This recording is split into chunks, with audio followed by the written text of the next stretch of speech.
10 Things I Hate About You.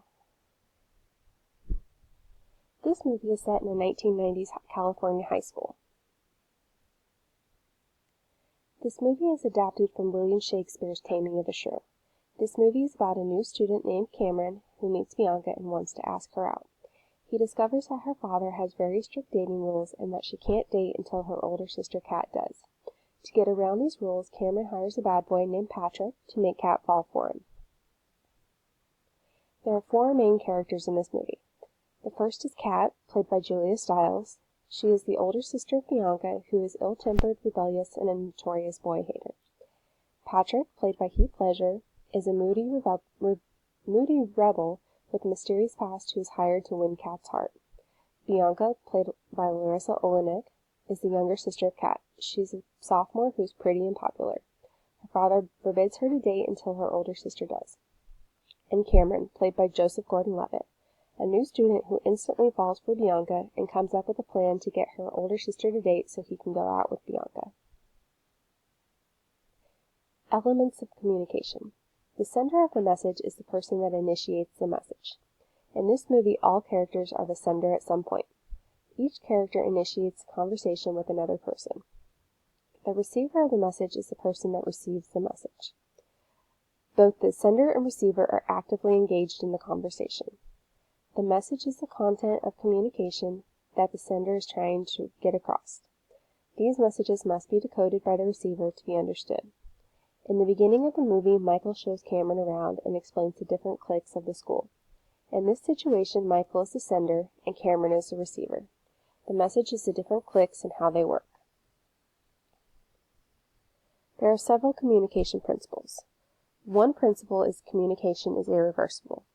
According to Seoul 2011, once a message is communicated, it can never be taken back. We can try to explain or apologize to change the message, but it is impossible to reverse the initial communication. There's a moment in the movie where Kat is drunk and dancing on a table. She can't take back that moment. Another principle is communication is continuous. This means that the transactions are always flowing, even if the message is being conveyed in nonverbal cues. In the movie, there are many scenes where the characters aren't speaking, but convey a message using visual cues. One scene in particular is when Joey is speaking to Kat, and you can tell by her face that she's disgusted with him. Types of communication. First is interpersonal communication. This communication is usually between 2 people. It can be planned or spontaneous. This movie is mostly interpersonal communication. It is the characters having planned conversations with each other and interpreting the message and decoding the nonverbal cues. There is also intrapersonal communication. This communication is when you have inner conversations.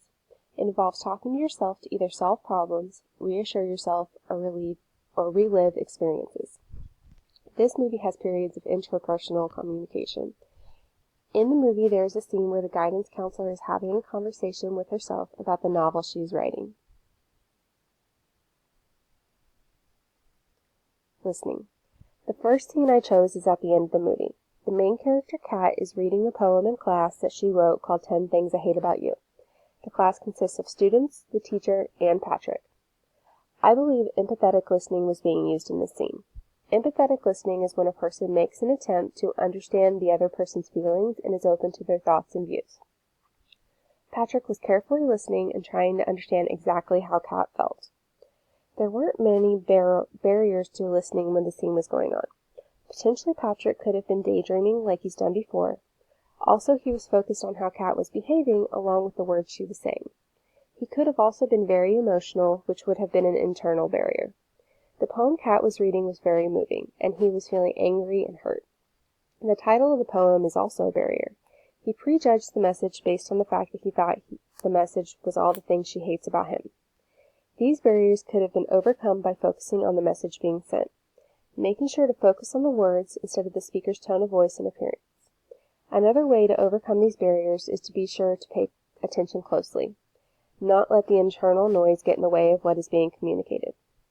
If I could counsel Patrick on his listening, I would explain to him that it's important for him to listen to the message being sent. Another thing I would recommend is that he not judge the person or the message before he hears it. In the movie, he assumes the poem is about all the things Kat hates most about him, and doesn't realize until the end of the movie that it's actually a till the end that it's actually a love poem. Culture. The culture of the main characters in this movie is rich, entitled, spoiled high school students. Kat is a person that dresses mostly in black, has a negative attitude towards people, and acts superior to others. Patrick is a bad boy that is very full of himself. Their values, beliefs, behaviors, and way they dress tells us about their culture. Kat's culture is different from members of other cultures. She is very independent and reliant. This is an example of an individualistic culture, meaning she values a sense of personal identity. Other cultures have a collectivistic culture, which means they have a sense of group identity. I believe that Kat decided to ostracize herself from the culture she was born into. In the movie, it's said that Kat used to be very popular and acted like everyone else.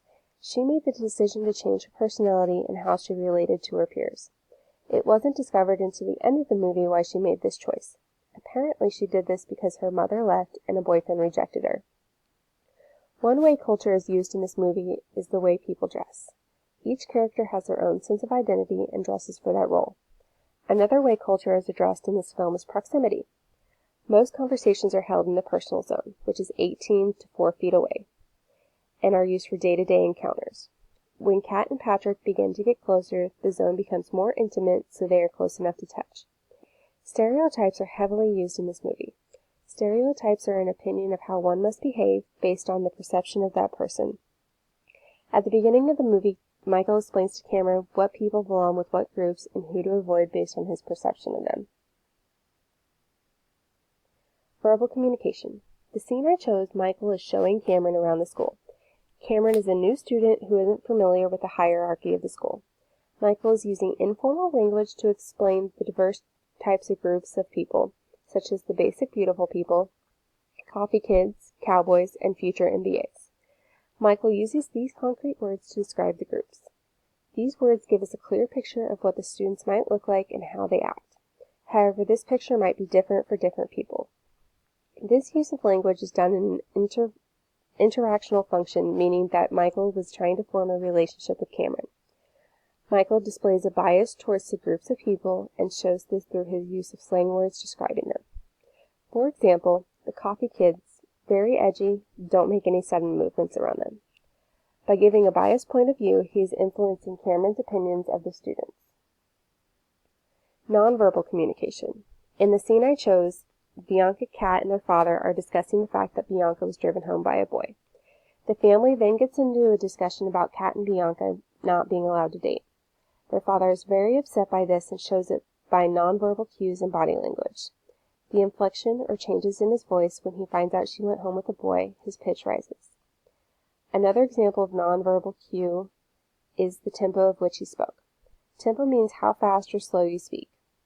When he was speaking with Kat before he found out about Bianca getting a ride home, he spoke slowly, but when he was talking with Bianca, his tempo was faster. His body language also shows that he was upset by the news and wants to make it clear Bianca is not allowed to date. First, his face gets scrunched up and his eyebrows go up. He also makes direct eye contact to communicate his points. He faces towards Bianca, which shows that he's confident in what he's saying and is ready for the argument that takes place. His hand gestures also show that he's trying to make sure his views are understood. Interpersonal relationships. In this scene, Kat has gotten drunk at a high school party, and Patrick is taking care of her. He is afraid that she is a concussion after she hit her head. They are sitting on a swing set talking, and he asks her why she hates Joey so much. Their relationship is platonic, meaning they are close but don't currently have a physical relationship. Kat is dependent on Patrick at this point because she needs him to help her stay awake. They are building a strong relationship by learning to trust each other, provide empathy, and working together to maintain the relationship. The dialectical tension in this scene is closed openness. Kat allows herself to be vulnerable and shares the reason she doesn't like Joey. However, we find out later in the movie that she kept the real reason she hates Joey to herself. Interpersonal relationship types. In this scene, Bianca comes to her father while he's working out. She wants to discuss the problem with him. This is a family relationship between the parent and a child, meaning it's between two or more people who have a long-term commitment to each other. Their relationship is complicated. While the father has the best intentions for Bianca, she resents him for having such strict dating rules. This relationship is also complementary. Bianca feels that father feels that they are unequal in authority. The dialectical tension in the scene is anatomy connection. While Bianca feels that she still wants to have a close relationship with her father, she also feels the need to express her individuality and wants to be her own person. My evaluation. Communication is a complicated process. In this class, I've learned that the communication isn't as simple as speaking with another person. It has many different elements that influence how a person communicates with others. Being an effective communicator improves your relationships in day-to-day life. Culture and perception play a vital role in communication. These principles influence how a person behaves, their attitude, and how they respond to others. Listening is just as critical in communication as being the sender of the message. Without effective listening, a person isn't able to respond appropriately and the communication stops. Nonverbal cues are also as important as the words that are being said. These cues give the receiver a clear picture of the message being sent.